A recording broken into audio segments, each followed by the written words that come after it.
तो एक बार फिर से स्वागत है आपके अपने YouTube चैनल टैक्स डिजिटल पर। दोस्तों, क्या आपको पता है कि जीएसटी में क्यूआरएमपी स्कीम होती है, जिसमें आप जीएसटी के मंथली रिटर्न ना भर के आप क्वार्टरली रिटर्न फाइल कर सकते हैं। इसमें आपको 2 मंथ का रिलैक्सेशन मिल जाता है। तो उस स्कीम को कैसे ऑप्ट आउट करते हैं, कैसे ऑप्ट इन कर सकते हैं और उसकी लास्ट डेट क्या है, तो वो सब हम इस वीडियो में जानेंगे। वीडियो पर अंत तक जुड़े रहिएगा। पहले आपको डैशबोर्ड जीएसटी के डैशबोर्ड पर आना है और यहाँ पर आपने लॉगिन कर लेना है। यहाँ पर दोस्तों लॉगिन करने के बाद आपको सर्विस टैब के अंदर जाना है और सर्विस टैब के अंदर आपको रिटर्न्स का ऑप्शन दिखाई देगा। रिटर्न्स के अंदर आप जाएंगे तो आपको दिखाई देगा यहाँ पर ऑप्ट इन क्वार्टरली रिटर्न्स, यानी कि आप अगर क्वार्टरली रिटर्न में ऑप्ट इन करना चाहते हैं तो आप इस ऑप्शन पे क्लिक कर सकते हैं।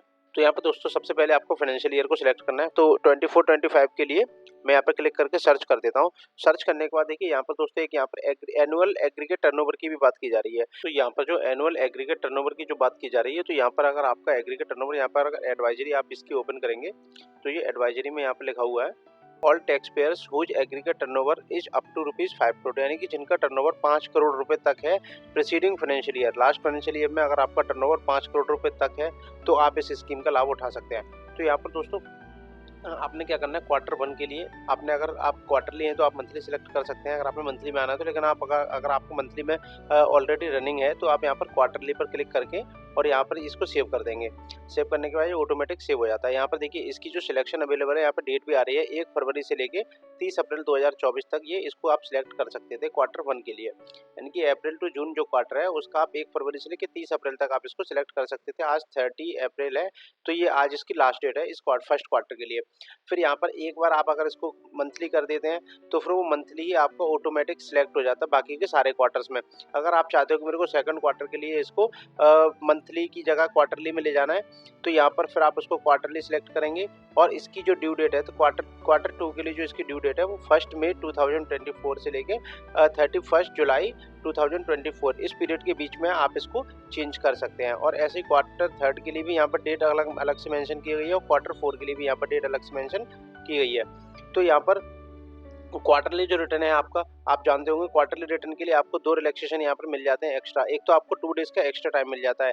क्वार्टरली रिटर्न में जो जीएसटीआर 1 है आपका वो 13 मतलब मंथ एंड होने के बाद 13 तारीख तक उसका टाइम मिलता है। और जबकि जीएसटीआर 1 अगर मंथली आपका कर रहे हैं, मंथली के केस में कर रहे हैं तो वहाँ पर आपको 11 डेट आते हैं, यानी कि 11 तारीख की डेट आती है। और यहाँ पर जो आपका जो जीएसटीआर 3 भी होता है, देखिए मंथली के केस में आपको यहाँ पर दिखा दूं, मंथली के केस में जो ड्यू डेट आती है वो जीएसटीआर 1 की तो 11 आती है और जीएसटीआर 3B की 20 आती है। और यही क्वार्टरली की केस में जो हमारी जो ड्यू डेट आती है वो मंथली की केस में जीएसटीआर 1 की आती है 13/5/2024। और इसमें भी जो ऑप्शनल होता है, भरो तो ठीक है, नहीं भरो तो भी ठीक है। लेकिन यहाँ पर एक आईएफएफ की फैसिलिटी आपको प्रोवाइड की जाती है कि इनवॉइस फर्निशिंग फैसिलिटी, जहाँ पर आप अपने B2B वाले बिलों को अपलोड कर सकते हो as a GSTR 1। Same GSTR 1 की तरह ही होता है, लेकिन सिर्फ B2B की डिटेल जाती है आपको, ना तो उसमें डॉक्यूमेंट समरी जाएगी ना आपकी HSN समरी जाएगी, ओनली B2B की सप्लाई जाएगी। B2C की सप्लाई भी आपकी नहीं जाती है, उन सबको आपको अलग से स्टोर करके रखना होता है।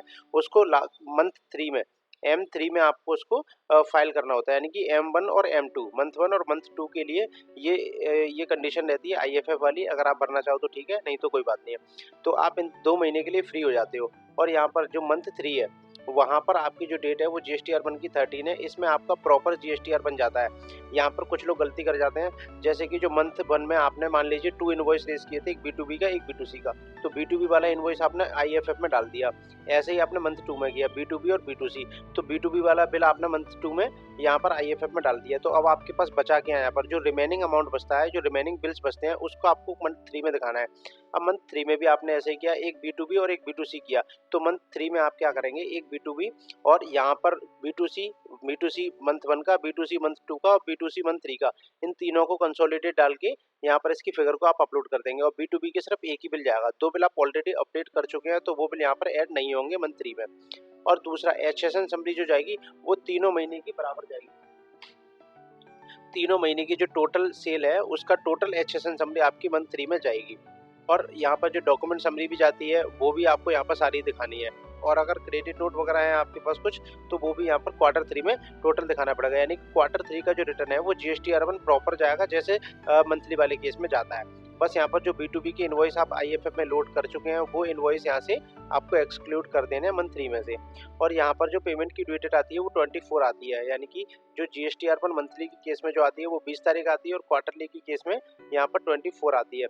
अब यहाँ पर दोस्तों एक बात ये और मेन है कि मंथ 1 में, यानी कि मान लीजिए कि मंथ 1 में आपकी जो GST की लायबिलिटी है, जो आपने सेल पे जो GST चार्ज किया है, वो लायबिलिटी आपकी अगर मान लीजिए कि 50,000 रुपए की है, तो 50,000 रुपए की में से आप उस मंथ का ITC जो कि आपके पास GSTR 2B अपडेट हो जाता है 14 को, तो आप अपना GSTR 2B से अपना मिलान करके और आप अपनी ITC का एडजस्टमेंट, आप ITC की कैलकुलेशन कर सकते हैं। 50,000 रुपए का आपका लायबिलिटी बन रहा है और 20,000 रुपए का उसके ऊपर आपको ITC मिल रहा है, तो बाकी का 30,000 रुपए जो आपने जमा कराना है वो यहाँ पर आप जमा करा सकते हैं सेल्फ असेसमेंट बेस पर। और यहाँ पर एक 35% की भी स्कीम होती है, तो वो कैसे करते हैं वो भी मैं आपको आगे बताने वाला हूँ।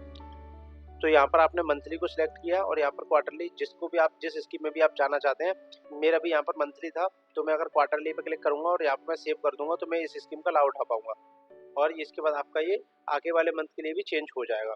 अब देखिए आते हैं यहाँ पर सर्विस के अंदर आएंगे, पेमेंट्स के अंदर। पेमेंट के आने के बाद आना है आपको क्रिएट चालान पे। जब आप यहाँ पर monthly payment for quarterly return, जब यहाँ पे आप सिलेक्ट करेंगे तो यहाँ पर आप फाइनेंशियल ईयर सिलेक्ट करना है, उसका मंथ सिलेक्ट करना है और उसके बाद यहाँ पर दो ऑप्शन यहाँ पे दिखाएंगे चालान टाइप का, एक 35% चालान और एक है आपका चालान सेल्फ असेसमेंट बेसिस। तो जो यहाँ पर आपका सेल्फ असेसमेंट बेस पे, यानी कि जैसे 50,000 की लायबिलिटी थी, 20,000 का ITC मिल गया और वहाँ पर 30,000 रुपये आप यहाँ पर सेल्फ असेसमेंट बेस पे प्रोसीड करने के बाद आप यहाँ पर चालान बना सकते हैं और उसको जमा करा सकते हैं। और यहाँ पर आप उसका जो लायबिलिटी आपकी जो बन रही है उसका 35% आप यहाँ पर चालान जमा कर सकते हैं। तो यहाँ पर इसका भी ऑप्शन आपको देखने को मिलता है। तो यहाँ पर 35% चालान पर क्लिक करके प्रोसीड करेंगे, आप यहाँ पर चालान बना के उसको जमा कर पाएंगे। तो इस वीडियो में आपने दोस्तों ये सीखा कि आप यहाँ पर रिटर्न के टैब में जाकर आप यहाँ पर ऑप्ट इन ऑप्ट आउट कर सकते हैं क्वार्टरली रिटर्न को, और उसके ड्यू डेट का आप विशेष ध्यान रखिए। तो यहाँ पे इसकी जो ड्यू डेट आती है, आशा करता हूँ दोस्तों वीडियो अच्छी लगी होगी। चैनल पर दोस्तों नए हैं तो चैनल को सब्सक्राइब करने के साथ साथ बेल आइकन जरूर दबा दें ताकि आगे भी वीडियो का नोटिफिकेशन आप तक पहुँच सके। Thanks for watching text digital.